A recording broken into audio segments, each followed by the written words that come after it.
नमस्कार, मैं हूं पवन त्यागी। नीतीश कुमार को सुप्रीम कोर्ट से बड़ा झटका लगा है और नीतीश कुमार ने जो एक अभियान चलाया था जातिगत गणना का, उस पर हालांकि पटना हाई कोर्ट ने पहले ही रोक लगा रखी है और यहां तक कि जो डाटा सरकार के द्वारा इकट्ठे हुए हैं उस पर भी जारी करने से रोक लगाई थी। लेकिन नीतीश कुमार की सरकार इसको लेकर सुप्रीम कोर्ट पहुंची और उन्होंने कहा कि पटना हाई कोर्ट का जो स्टे का आदेश है और वो डाटा लीक नहीं, जारी नहीं करने के लिए जो रोक लगाई है उस पर रोक हटाई जाए। लेकिन सुप्रीम कोर्ट ने भी सारी दलीलें सुनने के बाद ये कह दिया है कि ये जो जातिगत गणना है ये गलत है और इस पर जो पटना हाई कोर्ट ने स्टे लगाया है वो अपनी जगह सही है और अब इसमें पटना हाई कोर्ट जो फैसला सुनाएगा वो फैसला ही मान्य होगा। यदि पटना हाई कोर्ट अपना फैसला तय तारीख में नहीं सुनाती है तो उसके बाद हम इन दलीलों को सुनेंगे। आपको बता दें, पटना हाई कोर्ट से जो तारीख लगी हुई है इस फैसले पर 3 जुलाई की तारीख है और सुप्रीम कोर्ट ने कह दिया कि 3 जुलाई को यदि पटना हाई कोर्ट अपना फैसला नहीं सुनाती है इस मामले में, तब हम 14 जुलाई को इस मामले में दलील सुनेंगे कि हमें क्या करना है। लेकिन अभी तक जिस तरह की रोक लगी है, जिन तथ्यों को देखने के बाद हाई कोर्ट ने रोक लगाई है वो तथ्य अपनी जगह ठीक है, क्योंकि राज्यों को यह अधिकार नहीं है कि वो जातिगत जनगणना या जनगणना करा सकें। जनगणना कराने का काम केंद्र सरकार का है, राज्यों का नहीं। दूसरी बात, ये जातिगत गणना है, लेकिन जो नीतीश कुमार की सरकार की तरफ से वकील पेश हुए थे सुप्रीम कोर्ट में, उन्होंने ये दलील पटना हाई कोर्ट में भी रखी थी और वही दलील वो सुप्रीम कोर्ट में रख रहे थे। वो कह रहे थे कि साहब ये जनगणना नहीं है, हम तो केवल सर्वे करा रहे हैं। अब सवाल ये है कि यदि आप सर्वे करा रहे हैं तो उसमें जातियों का सर्वे क्यों? आपकी जाति कौन सी है, फिर उसमें आपने कोड कर दिया कि आप नंबर 1 पे हैं, नंबर 2 पे हैं या नंबर 3 पर हैं। उसमें आपने कोडिंग कर दिया तो जाति की उपजाति है वो कहां जाएगी? बहुत सारे ऐसे हैं जिसमें सरनेम आपको लगेगा कि वो ब्राह्मण है लेकिन वो ओबीसी में आता है। और ये तमाम खामियां इस सारे जातिगत गणना में हो रही थी, लेकिन नीतीश कुमार की जिद के चलते ये गणना जारी रखी गई जिसमें 500 करोड़ रुपया खर्च होना तय हुआ। इसको लेकर के भारतीय जनता पार्टी समेत कई पार्टियां ये इस पर सवाल उठा रही थी कि 500 करोड़ रुपए बिहार में आप इस पर केवल खर्च कर रहे हैं अपनी राजनीति को साधने के लिए, वोट बैंक को साधने के लिए। ये 500 करोड़ रुपए बिहार में विकास पर खर्च होने की बहुत जरूरत है। बिहार के अंदर फैक्ट्रियों की आवश्यकता है, बिहार के अंदर पुलों की आवश्यकता है, बिहार के अंदर अस्पताल अच्छे नहीं है उनकी आवश्यकता है। बिहार में जो विकास के लिए पैसा लग सकता था उसको आप इसलिए खर्च कर रहे हैं और उसमें सरकारी कर्मचारी लगाए हुए हैं, स्कूलों के टीचर लगाए हुए हैं, कोई ट्रेनिंग नहीं है, 3 से 4 दिन की ट्रेनिंग की, उनको आपने डाटा थमा दिया है। और आप क्योंकि एक राजनीति चल रहे हैं, जैसा कि राहुल गांधी भी नारा दे रहे हैं, जिसकी जितनी आबादी उसकी उतनी भागीदारी, ये एक नया ट्रेंड चलाने की कोशिश है और ये लोगों को भड़काने का एक नया तरीका इन राजनीतिक दलों ने खोजा है कि ये इस डाटा के आधार पर इनको लगेगा कि अगर ओबीसी ज्यादा है तो ये ओबीसी को हम इतना आरक्षण देंगे, ओबीसी के लिए हम ये करेंगे। मतलब कुल मिलाकर ये जो कांग्रेस है, चाहे ये विपक्षी पार्टियां, इसमें उद्धव ठाकरे जो शिवसेना थी उनकी तरफ से भी ये मांग की गई थी और आपको बता दें कि नीतीश कुमार इस मांग को कर रहे हैं। इनका एक सूत्री कार्यक्रम यही है कि ये जिस तरह से देश की आज़ादी के बाद से 65 साल कांग्रेस में शासन करती आई है, इन्होंने यही तो किया है कि इन्होंने जातिगत आंकड़े देखे और उसके बाद देख लिया कि SC ST वर्ग है, ओबीसी है, इनको आप आरक्षण के नाम पर इनसे वोट ले सकते हैं तो हम आपका आरक्षण इतना करेंगे, इतना। वो समझ लीजिए कि उसको 50% से पार कर दिया। ये देश की राजनीति है कि कभी भी चुनाव में विकास के नाम पर वोट नहीं मांगी गई, आरक्षण के नाम पर वोट मांगी गई। शिक्षा संस्थानों में आरक्षण, नौकरियों में आरक्षण, प्रमोशन में आरक्षण, और उसका नतीजा यह हुआ कि समाज के अंदर बिखराव पैदा होता चला गया। ये कहते हैं कि साहब आप जाति सूचक शब्द नहीं इस्तेमाल कर सकते।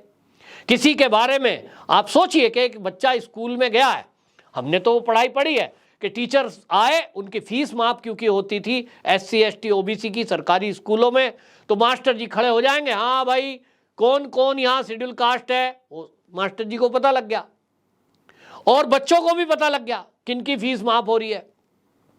ये सब शुरू से चलता रहा, अब नहीं होना चाहिए। लेकिन आपको बता दें कि इस देश की पुरानी जो वर्ण व्यवस्था थी उसको भी एक षड्यंत्र के तहत किस तरह से बदनाम किया गया, उनको गालियां दी गई, जबकि वो जो पुरानी वर्ण व्यवस्था थी उसके आधार पर यदि कोई ब्राह्मण के घर में पैदा बच्चा हुआ है तो वो जरूरी नहीं है कि वो बच्चा भी ब्राह्मण हो। पुरानी व्यवस्था के हिसाब से ये कहा गया था कि वर्ण व्यवस्था है, 10 साल का जब बच्चा हो जाएगा, चाहे वो किसी भी वर्ग का है, जन्मते जयते शूद्रम, ये कहा गया।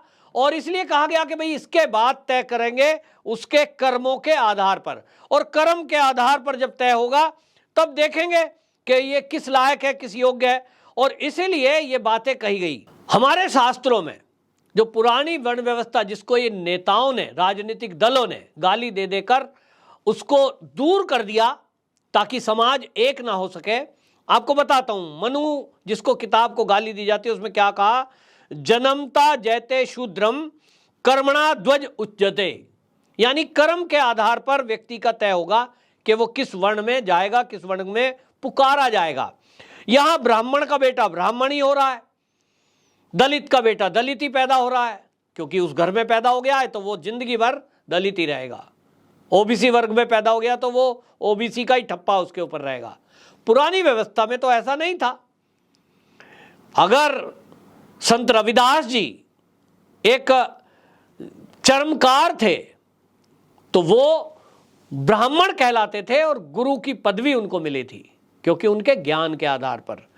लेकिन यहां ऐसा नहीं है और इस सब को विवादित कर दिया गया। इस विवाद पर मैं नहीं पढ़ता, लेकिन कुल मिलाकर जो अभी ये गणना को मना करा गया है, इसका एक कारण यह है कि इस जातिगत गणना में कितनी खामियां हुई, इसका अंदाजा आप इसी से लगाइए कि 2011 में गवर्नमेंट ने यह काम किया, केंद्र सरकार ने, और जब इसमें देखा कि SC ST जो OBC कैटेगरी है उसमें आपको बता दें अब से पहले 494 इसमें जातियां पाई गई।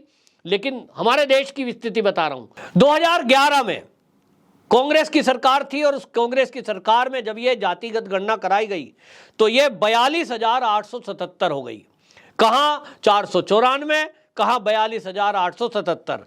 इसी तरह इसमें आप देखिए केंद्र की सूची और राज्यों की सूची, उसमें कबीले, गोत्र, उपजाति, जाति, केंद्र की सूची में जो OBC है, एक उदाहरण दे रहा हूं, OBC कितने हैं, 2,489।